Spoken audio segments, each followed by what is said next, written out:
السلام علیکم پیارے ساتھیوں، امید ہے آپ سب بخیریت ہوں گے۔ آج میں آپ کو سیریز 5 سنانے جا رہی ہوں جس کا نام ہے غرور کا سر نیچا۔ چلیں شروع کرتے ہیں۔ بسم اللہ الرحمن الرحیم۔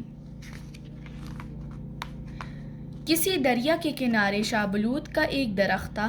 وہ دل میں کہا کرتا تھا، میں کتنا بڑا ہوں، کتنا طاقتور ہوں، آندھی آئے اور کتنی ہی زور سے کیوں نہ آئے،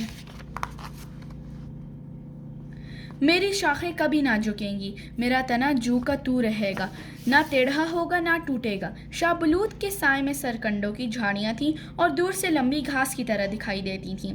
ایک دن درخت نے سرکنڈوں سے کہا، آہ بیچارے پودوں، تم کتنے ہلکے پھلکے اور کمزور ہو، ذرا سی ہوا چلے تو جھکنے لگتے ہو، جب آندھی آئے گی تو تم کو توڑ پوڑ کر رکھ دے گی، لیکن میں اس وقت بھی سر اٹھائے کھڑا رہوں گا۔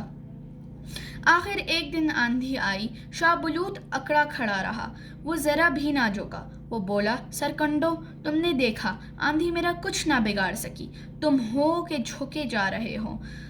سرکنڈے تو کچھ نہ بولے، مگر یہ سن کر آندھی کو غصہ آ گیا۔ وہ اور تیزی سے چلنے لگی۔ اب تو بلوط بے بس ہو گیا، اس کی شاخیں تڑاک تڑاک ٹوٹنے لگیں، تنا بھی بیچ میں سے ٹوٹ کر 2 ٹکڑے ہو گیا۔ جب تک آندھی چلتی رہی، سرکنڈے زمین پر بچھے رہے، لیکن آندھی کے تھمتے ہی وہ پھر سیدھے کھڑے ہو گئے اور بولے، جو اکڑتے ہیں وہ اکھڑتے ہیں، جو جھکتے ہیں وہ سلامت رہتے ہیں۔ پیارے ساتھیوں، اس سٹوری کا یہ سبق تھا کہ اللہ نے جو چیز بنائی ہے اس کی اپنی ہی خوبی ہوتی ہے۔ اللہ حافظ۔